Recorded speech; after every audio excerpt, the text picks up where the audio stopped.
Hi, in this video we are going to study the 12th chapter in your textbook, that's the reproduction in plants.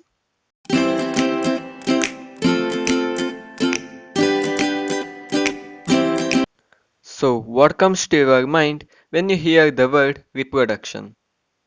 In your previous classes, you have studied the characteristics of living organisms. In those, reproduction is one of them. So reproduction is the main characteristics of all living organisms, from single-celled yeast to multicellular humans all reproduce, but in different types. So in this chapter, we are going to study the reproduction in plants. In your higher classes, you will study the reproduction in humans and animals. First, let us understand what is plant. Majorly, the plant can be divided into two parts. First one is vegetative part and the second one is reproductive part. Vegetative part consists of roots, stem and leaves, whereas the reproductive part consists of flowers. But why is this differentiation? Let us understand that. There are two types of reproduction. First one is asexual reproduction and the second one is sexual reproduction.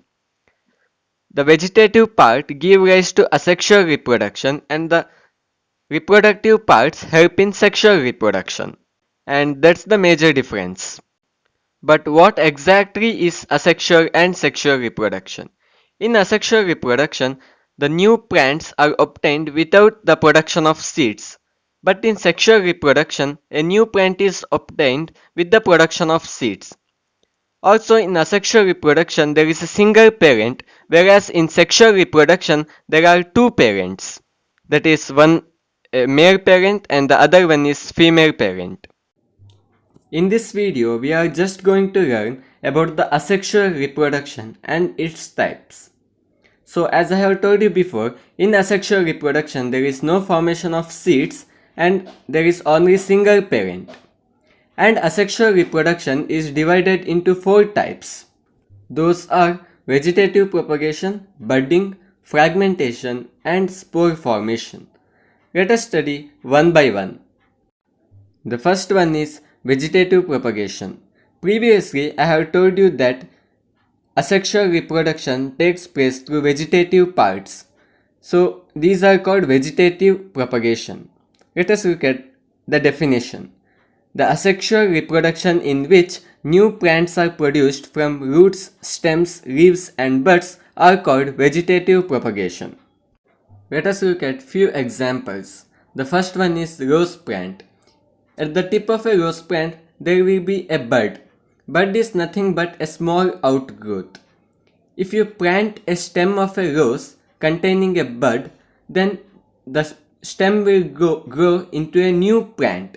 So this is a type of vegetative propagation in rose plants. Let us look at another example, that is potato. In potato, you may have observed the scars. Those are called eyes. From them, there will be a white sprout arising from these eyes. These eyes in potatoes are vegetative propagating structures. Let us do an activity. Take a potato, cut into small pieces. Make sure that every piece has minimum one eyes or the one scar. Bury them inside the soil and after few days new plants will grow. So that's the vegetative propagation in potatoes. The same thing will happen in ginger. And let us look at another example, that is bryophyllum. If you look at the leaves of bryophyllum, there will be a new plants or buds arising from the tips. So when this gets detached and germinate in the soil, these will also grow into a new plant. And that's how vegetative propagation continues. You may wonder, what's the use of vegetative propagation? The plants produced by vegetative propagation grow faster and gives fruits and flowers more faster than other plants. As I have told you before, there will be single parent in asexual reproduction. So the plants produced by vegetative propagation will be the same as their parent. So that's all about vegetative propagation. Now let us look at the second type of asexual reproduction, that is budding. This type of asexual reproduction takes place in microscopic organisms such as yeast. You have studied in your previous class that yeast is a single-celled organism and cannot be seen through our naked eyes. So yeast can only be seen through microscope. So yeast is a single-celled organism. If you look at the tip, there will be small bulb-like projection coming out, and those are called bud. The bud gradually grows and gets detached from the parent cell and forms a new yeast cell. And this is how the budding takes place in single-celled organisms. And then the third type of asexual reproduction, that is fragmentation. Fragmentation is seen in algae. Algae are also called as pachi in our native language.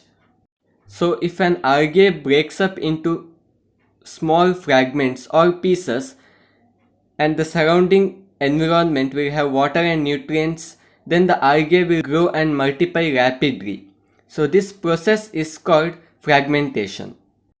So for example, if you cut a human hand, neither the hand will grow back or the cut piece of hand will grow into a human body.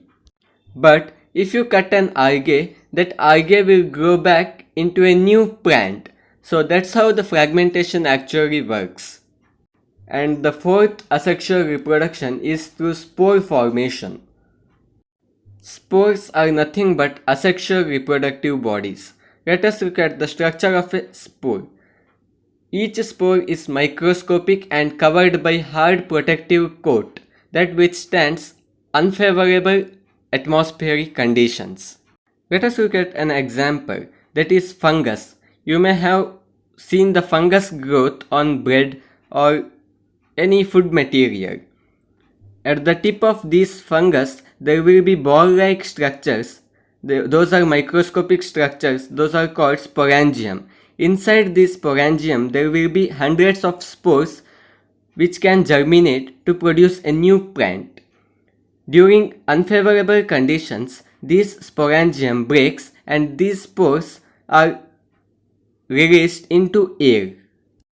And during the favorable conditions, or when these spores come in contact with food materials, they germinate and produce new plants. So this is how the life cycle of this fungus goes on.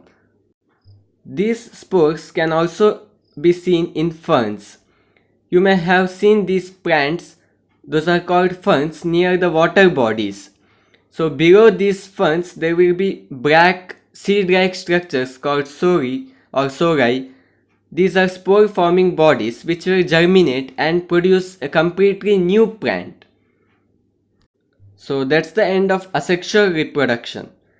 So asexual reproduction have four types: vegetative propagation, budding, fragmentation, and spore formation. Each types have a single parent and do not produce seeds. So these are called asexual reproduction. In the next video, we will talk about the sexual reproduction in plants. So here are some questions which you need to answer. Read the textbook well and answer these questions. Thank you.